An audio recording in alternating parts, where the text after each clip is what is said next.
Hi guys, welcome to this channel.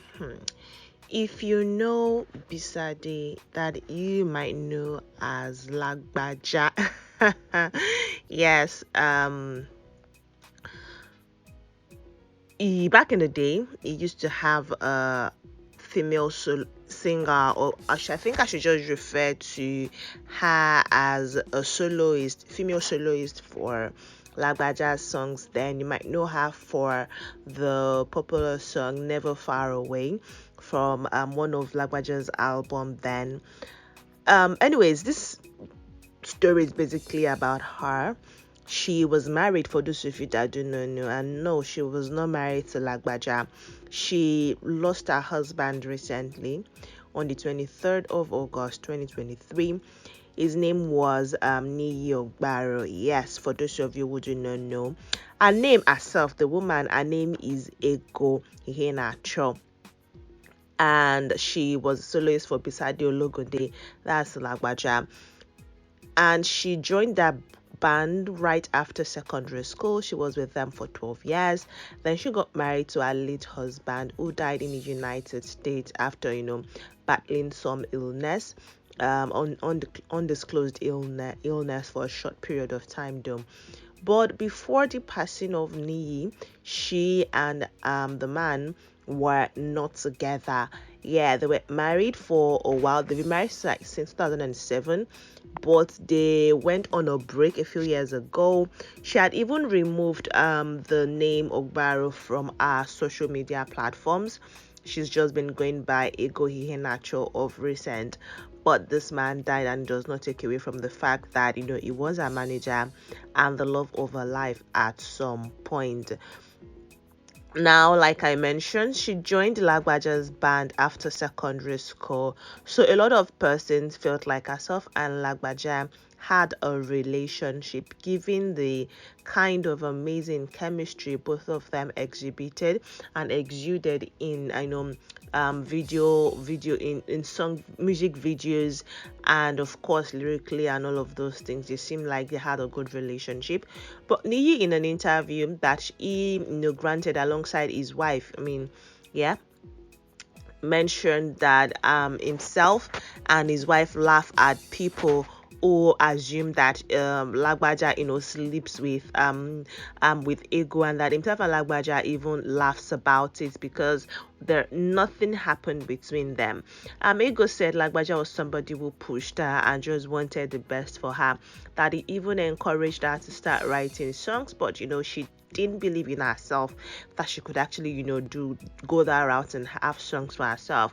It wasn't until 2007, that time that she was getting married also, that after being with the group for about 12 years, that she told Lagbaja beside it that, see, I'm leaving. And Lagbaja had seen it coming for a long time, and so he said, yeah, I really think you should leave and pursue a career as a solo artist. And that is what she did. Her late husband Niyi, started to manage her.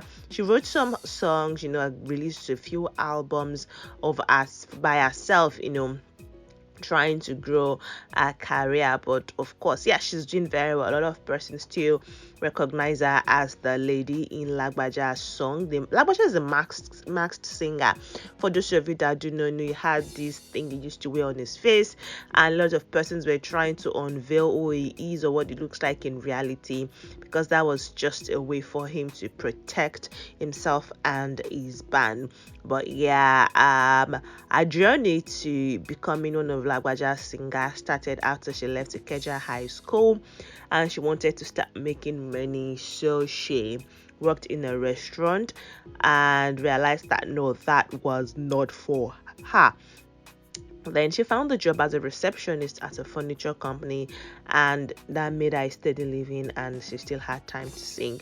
That was when, according to her friend Akim Benson told Sonny Neji, who used to belong to Bisade Ologunde, that is Lagbaja's band, the Colors band, about her sonorous voice. Lagbaja visited her at the furniture store, told her to come audition, and then a few months later he asked her to join him for a show and that was it. That was the beginning of stardom for Beside, for Ego. And that she was actually really nervous the first time, but of course, both of them, herself and the Colors Banjos grew, started touring the world and getting amazing deals, and she was just doing very well for herself, such that she even had to drop out of school. Yes, Ego was in the university. She enrolled in the university, but that was when fame also started for her and Lagbaja, and they were touring the world. So she missed the first semester examination for her first year and that of her second year, and that was just like, okay, I really can't combine both, so she left school. But because she really wanted to study, she decided to take French at Alliance de Francais, and she took French classes because they were touring the world and they were going to European countries. They were going to countries where they spoke French. So she was like, okay, yeah, I could make do with a second language, and that was what she studied. But yeah,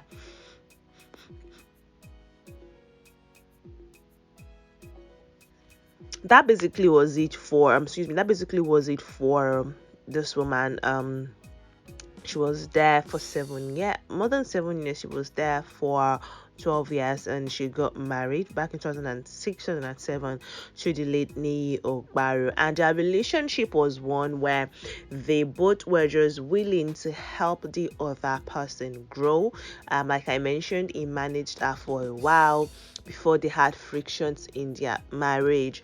But both of them granted different interviews talking about, not having pet names for themselves, but also how much they love and admire each other.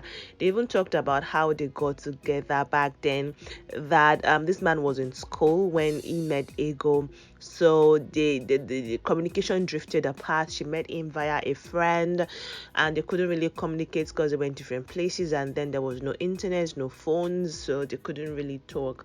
But they met again, and that rekindled their friendship, and started going out properly. And he said he applied pressure, and when one of the proposed to her, it was really beautiful. Ego said he gave her some gifts that she had never received before, and that was just it. Their love adventure began. So it's quite sad that this woman has lost her husband. Now we're not really sure of the state of the marriage at the time this man died. We said they had separated for a while, but they were not divorced. So I think it's still safe to refer to him as Ego's late husband, not ex-husband now, but that they were still together at the time of his demise. Of course, we can only pray and hope that God will give her and the entire family the fortitude to bear this irreparable damage. Nobody should lose